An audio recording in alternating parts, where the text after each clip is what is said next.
Salut tout le monde, bienvenue sur le podcast Femme au Clock. Aujourd'hui, on parle de standards. On parle de standards, puis on est allé dans plusieurs sens, mais comme d'habitude, c'est tellement riche de valeurs, mais riche de partage aussi, j'ai envie de dire. J'ai vraiment hâte d'avoir votre feedback là-dessus. Puis aujourd'hui, on remercie encore notre partenaire Girl Power et on vous présente les greens. Celui-là, c'est pêche et mangue. Je l'aime vraiment beaucoup. Moi, j'aime ça prendre ça l'après-midi avec mon collagène. C'est une belle source d'antioxydants, de fibres avec les légumes et notre terre qui sont pauvres quand même en vitamines. Ça peut être un beau supplément ajouté. Et on a un beau code promo pour vous, Femme au Clock 15. Puis j'en profite aussi pour inviter les gens qui sont fébriles, qui ont envie d'aller plus deep dans les sujets, qui ont envie d'être dans cette connexion-là avec nous, à vous joindre sur le Patreon. Oui. Hein, on discute là-dessus, on a plein de beaux échanges, puis on est déjà une belle petite gang. Fait que voilà, on passe ça, la gang. Super, bon épisode.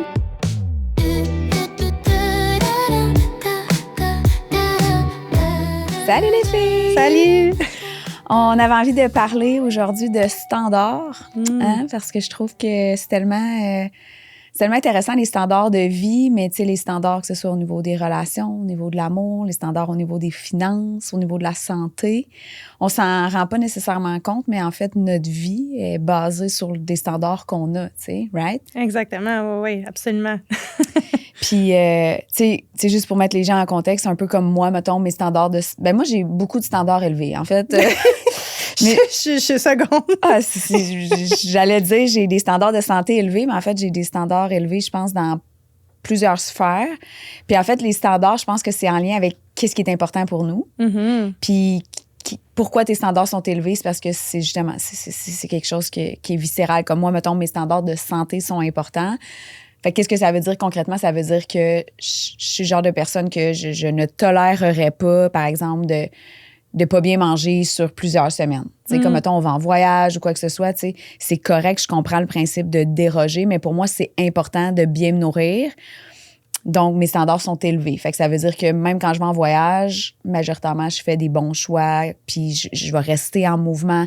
Puis, tu sais, des fois, il y en a qui vont regarder ça, puis vont dire, mon Dieu, elle s'entraîne même en voyage et tout ça, mais c'est ça, les standards. En fait, c'est voici ma façon de vivre et je n'irai pas en bas de ça. Oui. Je n'accepterai pas de manger quelque chose qui me convient pas, tu sais. Fait que pour moi, c'est important de bien manger, c'est important de bien me nourrir, c'est important de continuer ma routine de mouvement et tout ça. Fait que c'est un peu ça, les standards, en fait.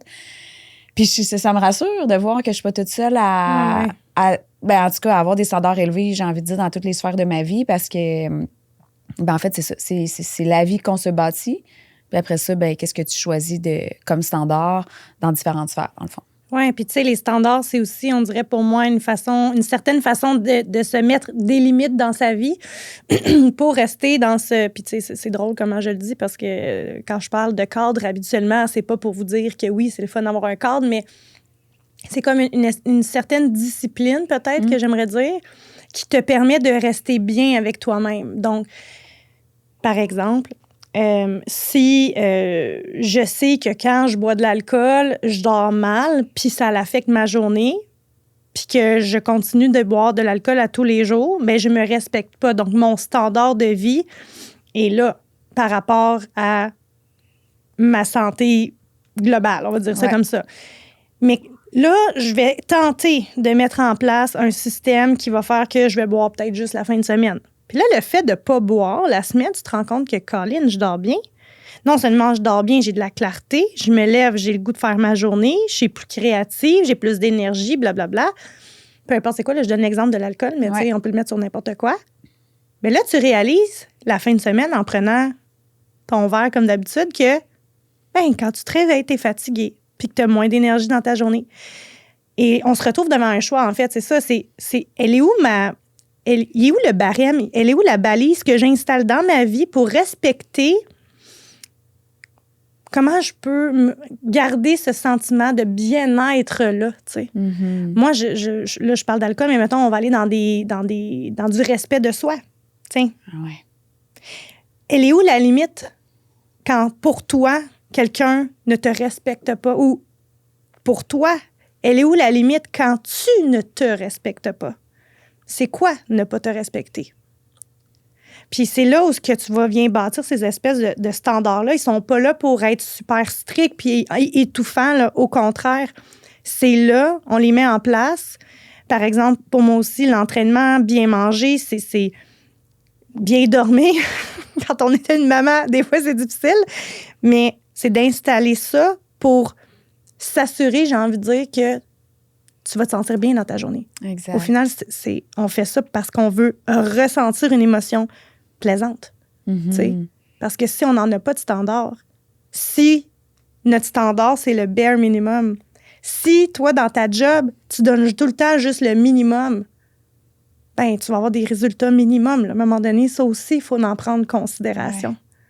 Oui, j'aime ça. Puis je pense que les standards évoluent aussi à travers les années. Mes standards ont évolué sur différentes sphères, là, même au niveau entrepreneurial. Des fois, on se bâtit des standards ou des objectifs. Puis finalement, ben, avec le temps, ça évolue aussi, en même temps qu'on évolue, nous, en tant qu'humaines. Tellement. Puis tu sais, un standard pour toi, un standard pour moi, un standard pour l'autre, ça veut pas dire la même chose. Ça n'a pas la même signification. Ça n'a pas le même degré d'implication, de discipline, de constance.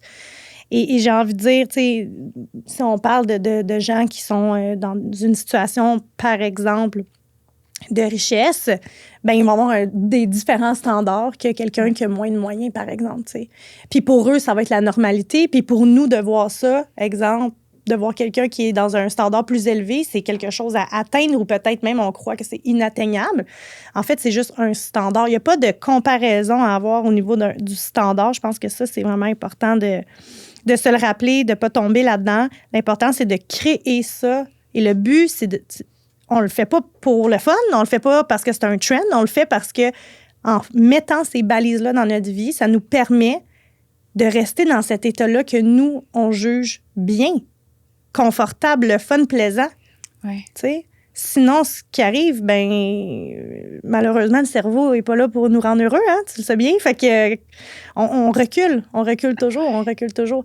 Donc, pour moi, là, c'est tellement important d'avoir un standard, puis j'ai envie de dire même d'être ouverte à ce que ce standard-là évolue avec le temps. Exact. Ouais. Parce que tu vas devenir confortable à un moment donné dans ton standard, là. Oui, c'est ça. Puis ça me fait penser aussi, tu as sûrement déjà entendu parler du concept du thermostat intérieur. Oui. Tu sais, c'est un peu en lien avec les finances ou en lien avec qu'est-ce que tu te crois digne de mériter. Mm-hmm. Tu sais, comme par exemple, on pense aux Lavigueur qui avaient gagné un gros montant d'argent puis qui l'ont tout dépensé, qui l'ont perdu. Puis, tu sais, c'était vraiment le fait de cette capacité-là à maintenir une somme dans notre vie. Fait que des fois, tu sais, on va avoir un rêve, un objectif, on va l'atteindre, mais on n'a pas le thermostat intérieur ou l'identité ou la posture pour soutenir ça dans notre vie.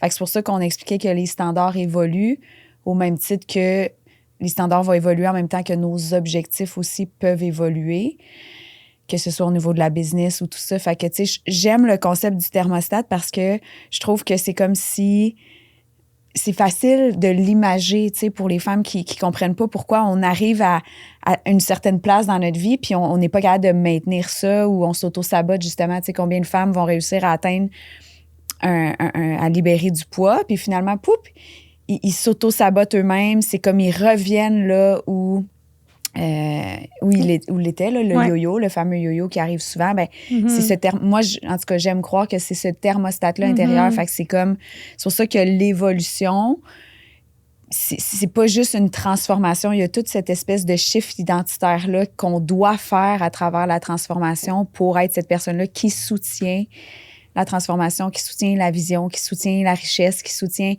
Mais ça va avec, tu sais, on dirait standard, thermostat intérieur, identité, c'est quelque chose qu'on se bâtit, en fait, tu sais.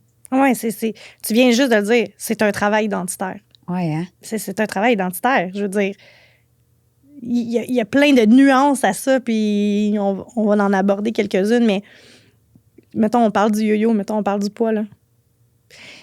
Pour moi, quelqu'un qui fait du yo-yo à un certain niveau, là, quelqu'un qui revient dans son pattern, finalement, c'est quelqu'un peut-être qui croit, parce qu'il y a une croyance autour de ça.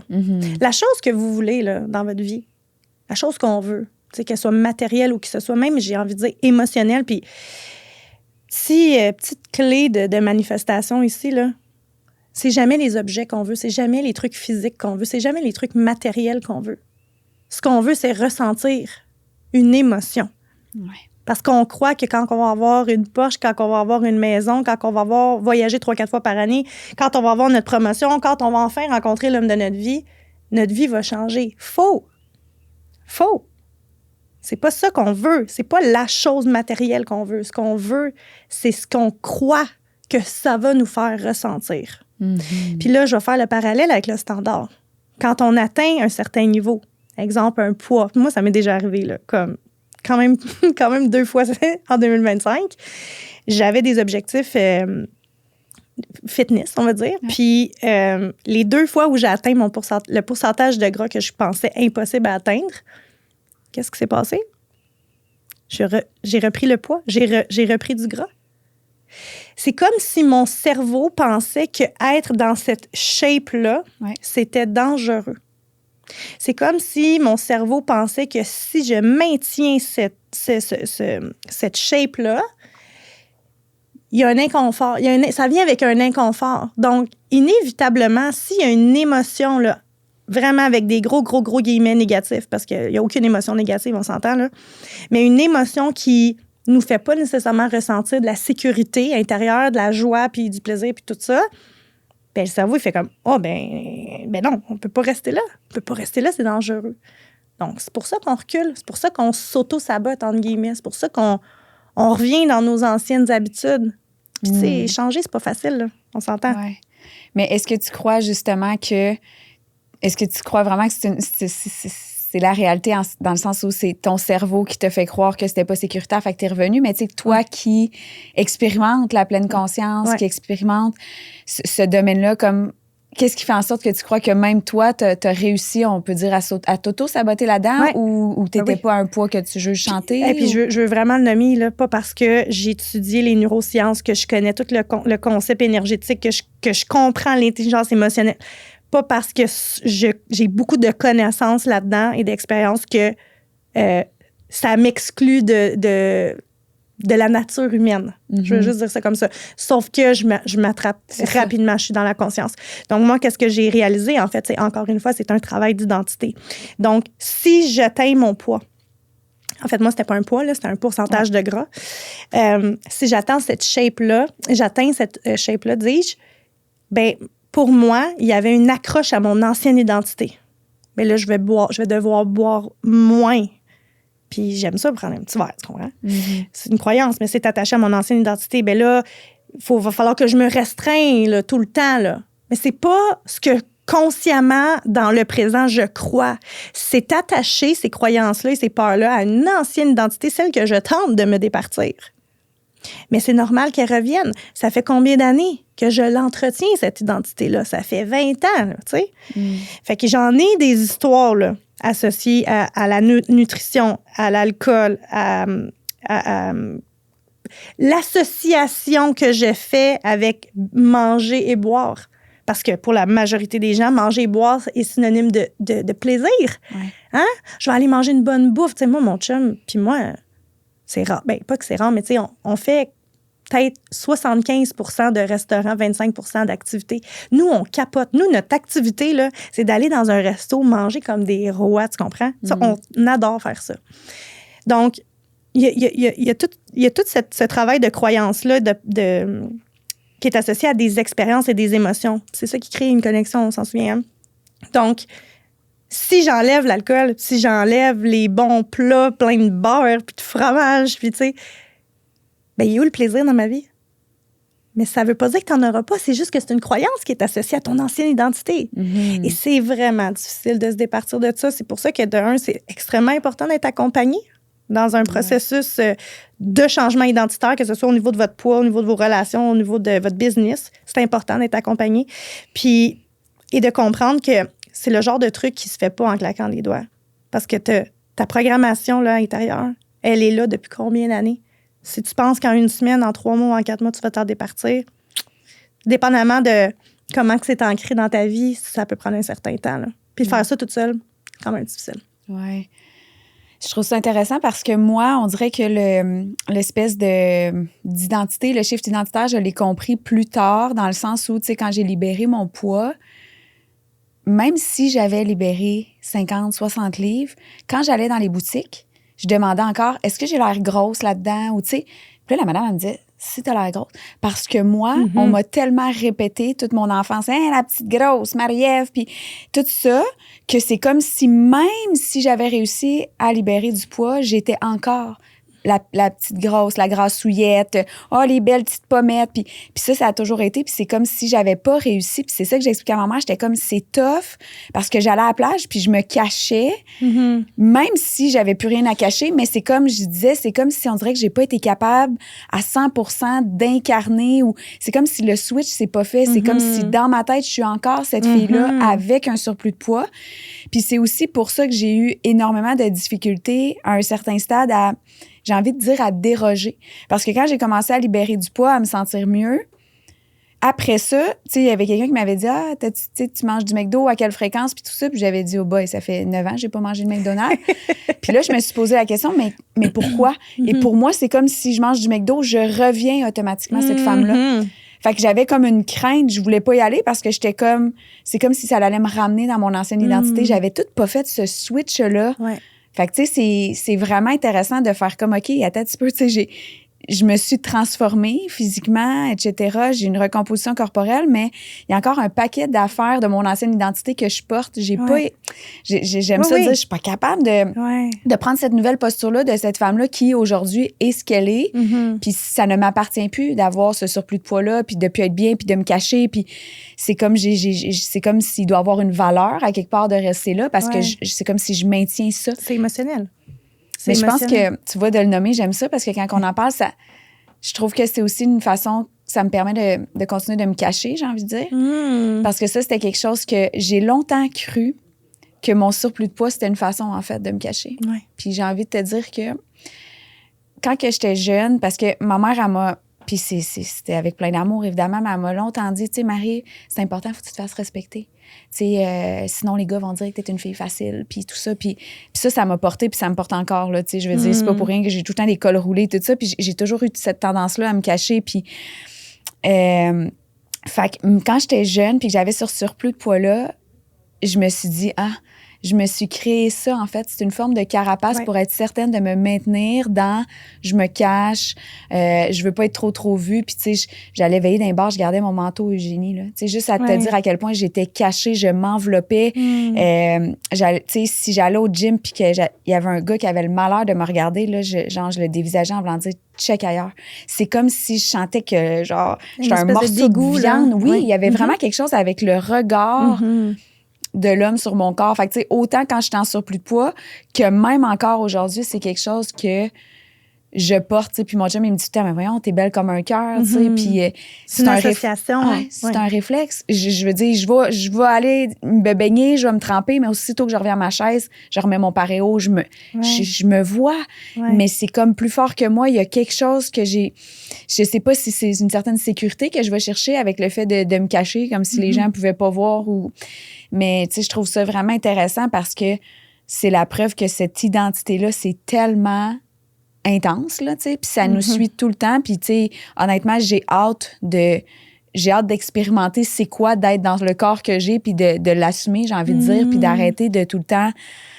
C'est comme si j'ai jamais senti que j'étais à un stade de dire, OK, là, je suis assez. Là, c'est comme si j'étais pas bien avant. Je suis fière de ce que j'ai accompli, du chemin que j'ai marché, mais il y a toujours un mais, il y a toujours ce... Je suis pas 100% à l'aise avec le regard, avec ce que je vois, puis des fois, je me dis, pourquoi, tu sais?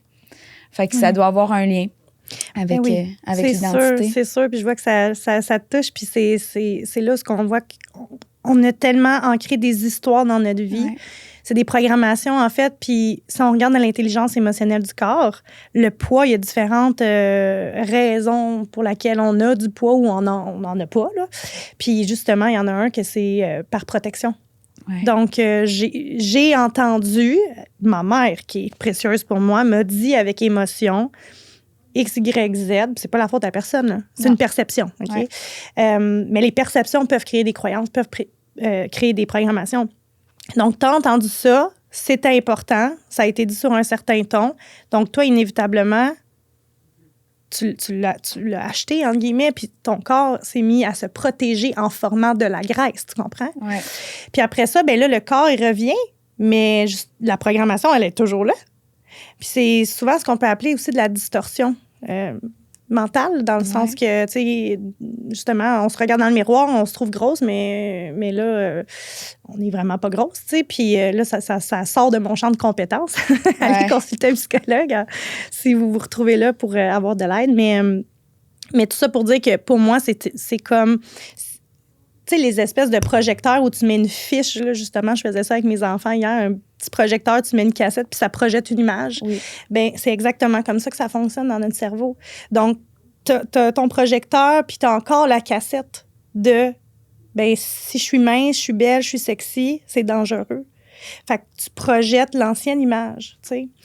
Mais c'est inévitablement, c'est un travail identitaire là, pour moi qui peut être fait. Là, puis c'est juste d'amener de la douceur là-dedans. Et si on revient avec les standards, ben ça démontre à quel point il y a certaines choses dans ta vie qui t'ont installé pour créer ce standard-là, pour te sentir bien. Oui. Tu sais. Puis ça, c'est vraiment important parce qu'on l'oublie toujours. Tu sais. Je ramène mon histoire de manifestation, mais ce qu'on veut réellement, c'est ressentir une émotion. Ouais. C'est ça qu'on veut. Ouais. Donc, si on commençait là, à avoir conscience, là, les filles, conscience! Puis t'as tellement raison parce que je vois des filles sur la plage qui en ont rien à cirer puis qui courent. Ouais. Les fesses à l'air. Oui, non, mais tu sais, comme, puis sont belles parce qu'ils s'assument. Puis ça, même mon chum me l'a tout le temps dit, tu sais, une fille peut avoir un surplus de poids, mais être tellement plus belle juste parce qu'elle s'assume. Tu comprends? Puis tu sais, il dit, toi, t'es belle comme un cœur, puis t'es là, puis tu te caches, puis tu comprends? C'est pas attirant, c'est comme, prends-la, tu sais, ta place, là, tu sais. Fait que t'as tellement raison qu'en fait, ce que je veux, c'est pas nécessairement tel corps, c'est l'aisance, c'est être bien, c'est assumer, c'est être capable de dire voici ce que je suis puis je suis bien comme ça, tu sais. Fait que c'est vraiment un feeling de bien-être là, tu sais, qu'on dirait que même les fois dans ma vie où j'ai été le plus mince là, tu sais, même à la limite trop, j'étais pas mieux. Tu comprends? Il y avait autre chose. Fait que c'est beaucoup mental cette histoire-là. Il y a beaucoup de oui, puis merci pour ta vulnérabilité là-dedans. Je pense que ça va parler à tellement de filles. Puis c'est la preuve que même si on a ce que l'on veut, on parle de corps, là, mais on peut parler de n'importe quoi qu'on veut dans notre vie. C'est pas ça. Non. C'est pas ça qui fait que tu es heureuse. C'est pas ça qui va te rendre ce qu'on veut. Puis c'est le purpose de Femme o'Clock.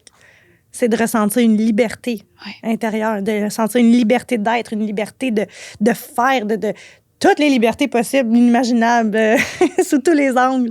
C'est de ressentir cette joie-là intérieure, d'être tout simplement, tu sais. C'est ça qu'on recherche.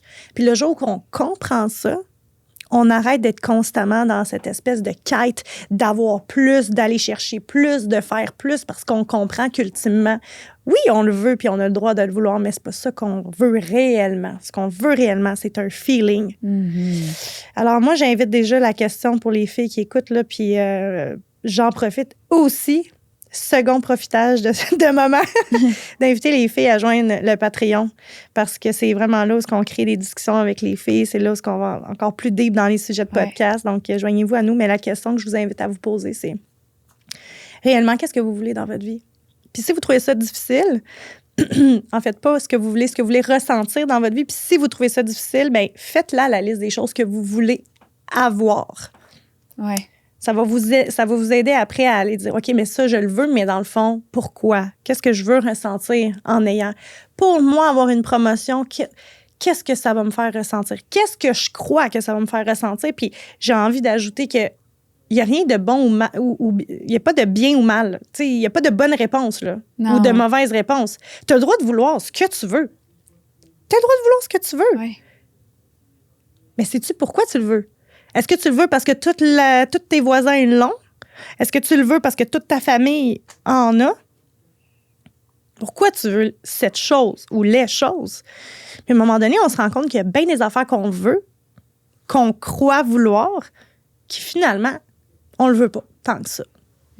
Parce que là, on vient d'associer notre « why ». Pourquoi je veux ça? Ah, parce que...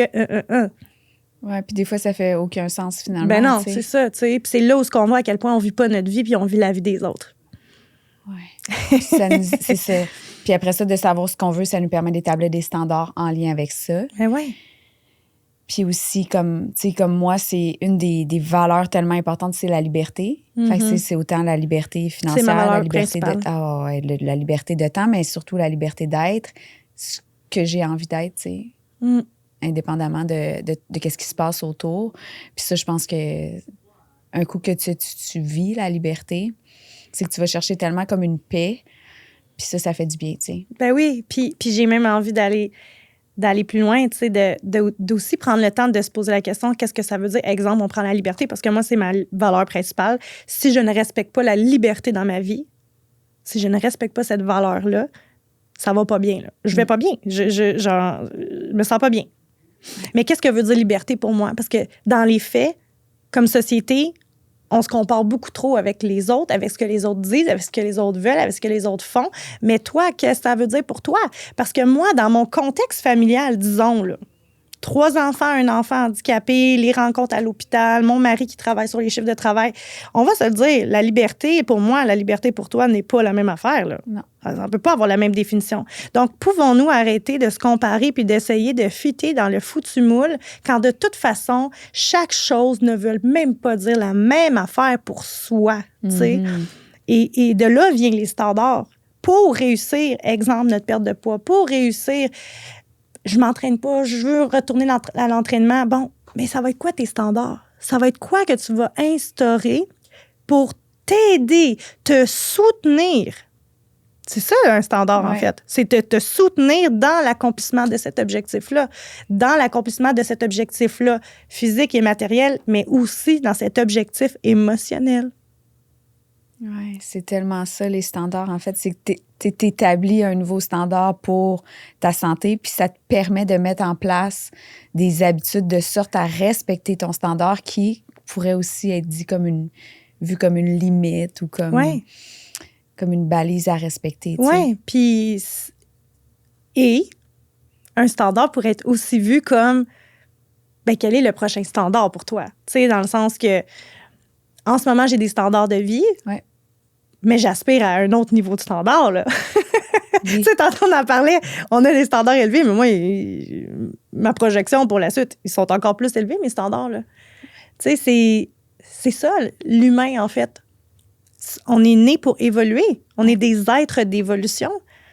Alors, je pense que nos standards doivent évoluer aussi. Ça me fait tellement... il faut l'exciter. Ça me fait tellement rire parce que moi, ça m'excite d'avoir des standards élevés. Ça m'excite à me lever le matin. Puis mon chum, il me dit quelque chose de tellement drôle parce qu'il dit « Hey, toi, tu te prends pas pour un 7-Up flat. » Mais je suis comme « Ben non. Je suis là. Tant qu'à être là, est-ce que je peux me créer une vie extraordinaire? » Puis là, je dis tout le temps, il dit, ouais, mais on peut pas. Mettons, il va me niaiser, il va dire, tu peux pas tout avoir. Genre, ouais, moi, je peux tout avoir. Moi, je dis tout le temps, je peux avoir le beurre, l'argent du beurre, puis le cul de la laitière.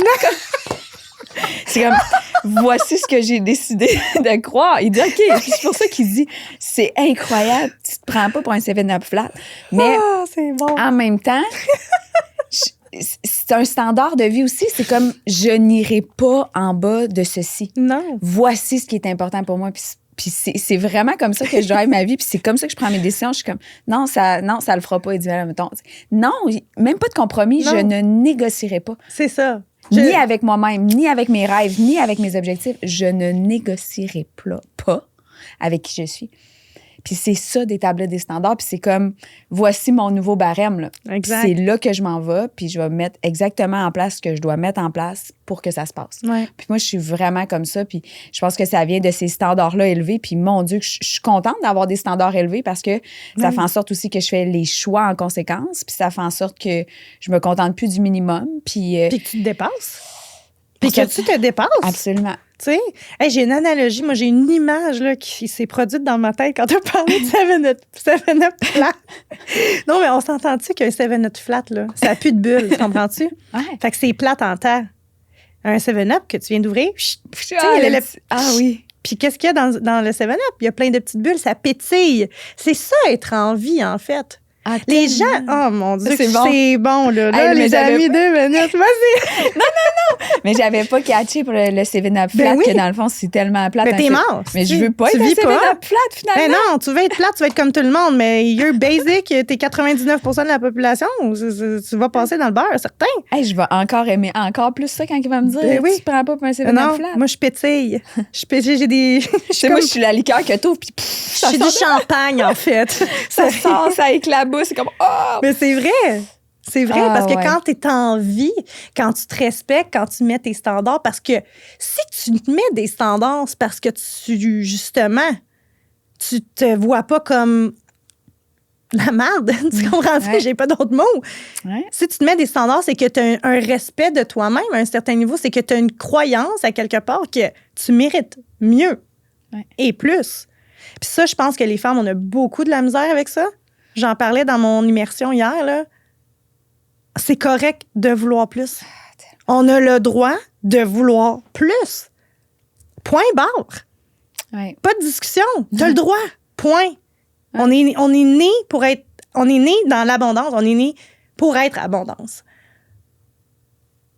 On a le droit de vouloir plus, là. Ouais. C'est pas vrai qu'on doit se contenter. C'est pas vrai. Non, moi, je crois pas à ça. Moi, quand Mal au j'entends cœur. ça, contenter, non, mais c'est ça, ça me contracte dans mon corps. Je suis comme, ah, je ne serai pas Ouais. de celle qui se contente. Puis même si ça déplaît à certaines personnes, tu sais. Parce que justement, c'est un standard de vie, puis j'ai choisi de bâtir ma vie comme ça. Tant qu'à être là, on va faire une expérience extraordinaire Ben, et c'est grandiose. Là, comme je ne vais pas venir marcher sur la pointe des pieds. Là. Mais non, exactement. Puis tu sais... Puis c'est que c'est accessible, hein? Mais Eugénie, c'est oui, gratuit, je ça sais, coûte rien, je tout le monde sais, a le mais droit. les gens ont peur. Les gens ont peur, puis les gens croient que c'est pas possible, croient qu'elles sont pas méritantes. Les femmes croient beaucoup ça. Puis en même temps, je trouve ça triste parce que je vois la société aller, puis je me considère vraiment pas comme dans la... Je ne me considère pas faire partie de la masse.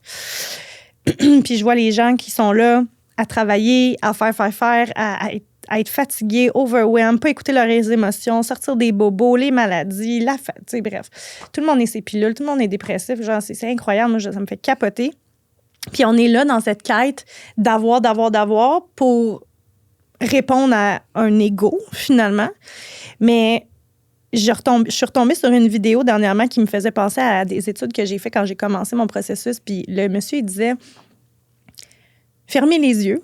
Fait que si ça vous tente de le faire, mais si vous êtes en voiture, faites-les pas, là. Mais si vous êtes dans un endroit sécuritaire, vous pouvez le faire. Donc, fermez les yeux. Vous êtes à 5 minutes de mourir. Puis vous avez un message pour moi. Qu'est-ce que vous avez à me dire? Et le monsieur dit, je vous garantis qu'il n'y a personne qui a dit « Ah, moi, j'ai été un entrepreneur, j'ai gagné tant, j'ai fait ci, j'ai fait ça. » Tout le monde va me parler d'une seule chose importante, l'amour. Tout le monde va me dire que l'amour est important. Tout le monde va mettre ça au centre. Et c'est pas ça qu'on fait en tant que société. Mais toi, tu le sais, on travaille ensemble, à quel point c'est quand on revient ici. Quand on arrête de croire qu'on est personne, puis qu'on n'est pas importante, puis que notre vie ne mérite pas... C'est faux. Le jour où on revient ici, on réalise que, en fait, on a le droit d'être heureuse, on a le droit de se sentir libre. Puis quand on est là, puis qu'on agit en ce sens, puis qu'on crée ces standards-là dans notre vie parce qu'on croit que notre vie peut être encore meilleure, non seulement on change notre vie, on change la vie des gens qui nous entourent. C'est pas mauvais de faire ça. Il n'y a pas de conséquences à faire ça. C'est juste positif de faire ça. Ce qu'on veut, encore une fois, c'est se sentir bien. Ouais. Puis ça, ben, on l'oublie beaucoup trop souvent. Vraiment. C'est un bel épisode, ça? Oui. C'est un bel épisode, ça? Un peu dans tous les sens, mais tu sais, moi, je pense que, tu sais, Femme au clock, c'est aussi ça. C'est d'être cette permission-là, hein, parce que je trouve que c'est malheureux, mais il y a beaucoup de femmes qui ne se permettent pas. Fait que, tu sais, si on peut être cette permission-là, cette invitation-là de dire « Ah, stick, oui, je choisis. À partir de maintenant, je choisis de me bâtir une vie extraordinaire. Je choisis d'élever mes standards. Je choisis de me bâtir ça, puis rien de moins, tu sais, puis de jamais renégocier avec ces objectifs-là. Moi, je le dis tout le temps, il n'y a pas de mauvais objectifs, il y a juste des délais irréalistes, mais de jamais baisser les bras, de toujours continuer d'y croire. Puis moi, c'est d'ailleurs pour ça que je m'ai fait tatouer sur le bras. N'abandonne jamais, parce que pour moi, c'est ça. Tu sais, c'est comme, je suis de ces personnes-là qui croient qu'absolument tout est possible. Tout. Il y a juste des délais qui sont irréalistes, mais c'est ça. On peut tout créer, vraiment, j'y crois, puis je souhaite... Puis tu sais, en plus, c'est pas pour rien qu'on a lancé le podcast en 2026. On est en année 1. On est en année de renaissance. Alors, de nouvelles opportunités, de nouveautés. On souhaite juste à toutes les femmes qui nous écoutent. Oui, exact. On se voit la semaine prochaine, la gang? Yes. Bye, les filles. Bye!